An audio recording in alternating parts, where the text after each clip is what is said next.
All right, guys, welcome back to Print D's, our 3D printing channel. I do appreciate you guys being here. Well, we're experiencing our first problems with our printer, and again, everything's trial and error because we've never officially done this before. But we're printing a print job that is there's issues. So what we found out is the quality. What we're zoom in on here. What we need is a deburring tool and maybe light sand this. And I went to Harbor Freight today and didn't find exactly what I need. So instead of waiting, I'm trying to clean these up. And that's again, fine tuning it. We ran into a problem while we were gone, and the one didn't fall off right, and this started in the center. And so look what happened. So I had to pull this one off. Now, my son is away at robotics today, so Dad doesn't know how to do the computer aspect of it. Just, I'm the idea man. But I was able to pull off the good one, and so this was centered in the wrong area, and you could see. So I was able to go onto the computer and stop it. So I did that, and then I reached out. We FaceTimed, and it's amazing because over his phone he could start a new project. But he said to me that the over here, this cover came off and it detached, so I had to pull this off and put it back on. So now it's getting ready, it's resetting, and we're going to launch. Yeah, it sucks because you run this for 2.5 hours, and then in a sense you're losing time. So we're in the middle. We've done 4 good ones, but at Harbor Freight, and I'm going to make a video basically. I was watching somebody else, and I think there's like 10 things they say you need with this 3D printing, and one of them was microfiber cloths, obviously to wipe the board. So I did pick those up. Some sheet sanders. I need to get acetone too. That's one of the things. And I couldn't find a deburring, so I got just a sharp utility knife to kind of clean up the edges. But I am going to get a deburring tool, and I'll put in the future basically links below that what I buy and where. And below I'm going to put down. I only paid $5 for this, but it's not the same thing. And with these sanders sheets, these were like $3 a piece, and the microfiber cloths were only like $4. So this is part of the learning curve with doing this, but I'm obviously not going to get discouraged. It's just that you wish you knew everything from the get-go, but in a sense, when you're part of manufacturing, these are the things that happen, and we're both learning and stuff like that. Luckily, filament is not super expensive, so I mean, yeah, we lost approximately $1 worth of filament, but that's not the end of the world. We just want to be productive and do things right and not lose any downtime, because the project that we're working on right now for this order that I'm going to make a video about is probably going to take about 55 hours for. And that's, obviously that you can't run 55 hours continuous because of these things that happen. So, yeah, we gotta. So I don't know what's going on right now. I don't know if we're getting in air, but the plate is all the way down there. So I don't know what's going on. So we're gonna pause right here, and I'm gonna have to reach out to my son and see. I gotta look. I see something's up on the computer screen. So we're gonna try to figure this out and get this 3D printer back online and printing. So stay tuned. All right, we're having a problem. So what I'm doing is recalibrating the machine, and hopefully that is enough to kind of reset it and get it back on track, because you saw with that piece that we had to pull that off.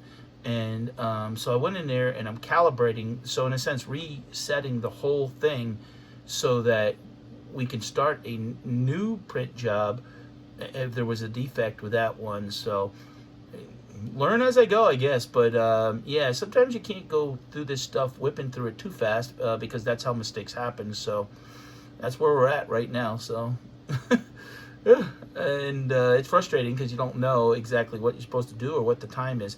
So the black says cleaning nozzle tip, and it still says calibrating.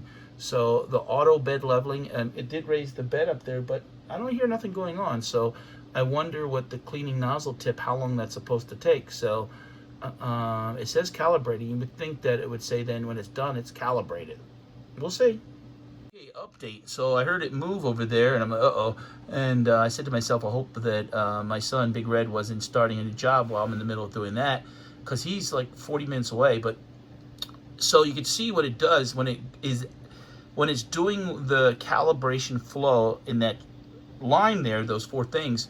So when it goes bold and black, that means that's exactly what it's doing. So the cleaning nozzle tip probably took a couple minutes, 3 or 4 minutes, and now it's doing what's called auto bed leveling.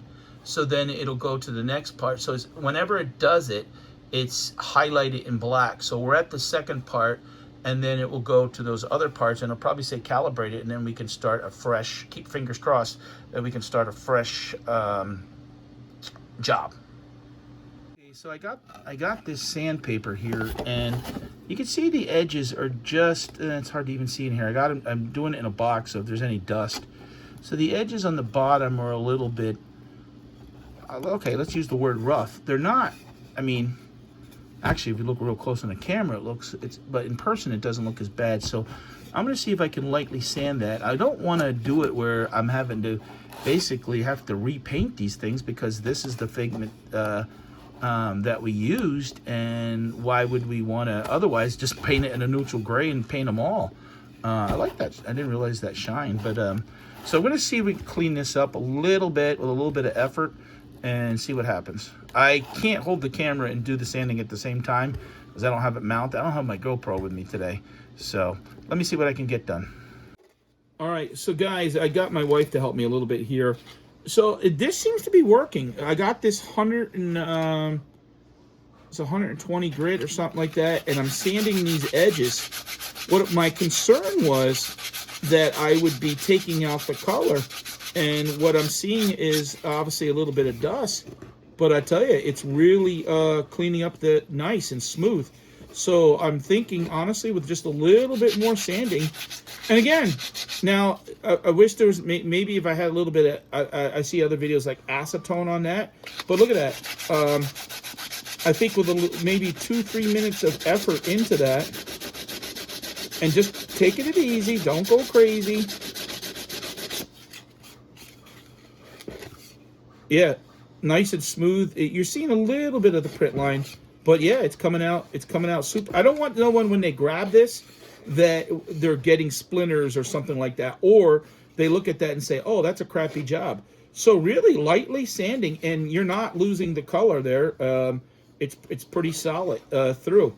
If you guys who do 3D print and know any other pointers, like is there maybe a clear coat that I could put on that would maybe bring out a little bit more of that shine? I mean, look how solid that is there and super smooth. So just cleaning up this little edge. This is where the base is on the plate to secure the, it holds it, and because it curves up, that's where you get a little bit of that ridge edge that I wasn't happy with.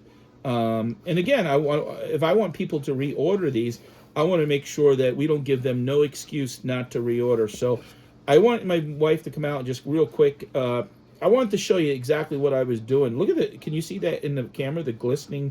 Looks like there's glitter on the bottom. You see that? Like the glow of that? That looks good. So print these. All right. So I want to show you that, and I'll give you more progress to show you. We are calibrating right now. It says motor noise calibration. So hopefully we will restart this up and get this, because we still have 15 more to go. Okay, so it appears that we're back in business here. We got it running right. That head came off. I had to reset that.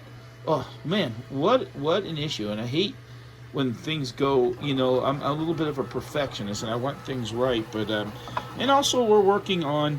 We've come a long way from the first ones.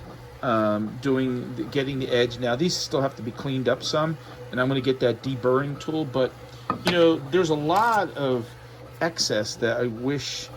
I mean, obviously you got to make the base, and that's what happens. But to clean that edge off, which ain't majorly bad, but again, when you're selling this stuff to people, you want to make sure that it's perfect.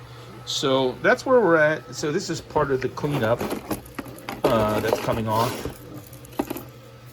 The little scrap waste and stuff like that. So We've only had this running for now, I think 5 days. So 5 days, it's expected to have these issues, and then you learn from them, and you hopefully get better. I mean, I'll be honest, I'm a little impatient. I want it perfect the right time because I'm not worried about losing the money. I want to make sure whenever we send something out to a customer, that they're happy with what they're getting. You know, so I mean, there's always going to be little issues, you know, especially when you're making an item from. But I want it to be, you know, if it can't be a 10, let's be at least an 8 to 9. All right. Well, let's see. I'll give you a little update when we get closer to being done. Okay, guys. Wow, it's a weekend of learning. My son was at his robotics competition, and one thing I need to learn, he sets up the CAD designs, and sometimes me and him, and this will be part of it, we have to talk together to tweak it to make it faster but still have great quality. But he pulled this off, and I said, damn, because one of the things that we were printing, this was the end. And actually, we did have a problem that the AMS jammed up, and I had to kind of open it up and so what he said was, because we didn't use Bamboo Labs filament, it actually was spinning around the holder.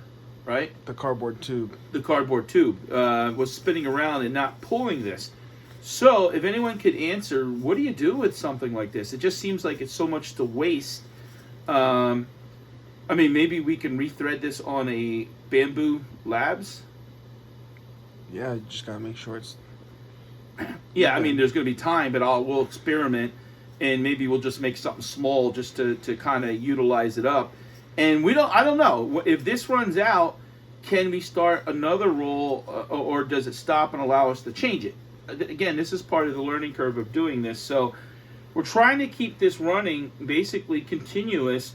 But some of this is learn as you go. And I'm happy to say that we got things back working. What's amazing is, and my son, 45 minutes basically away, he's able to even set up print jobs, in a sense, start a new print job from his app on his phone, which I think is pretty amazing. So that's where we're at. So we're basically now, have we had this a week yet? Not yet. When did we? Monday.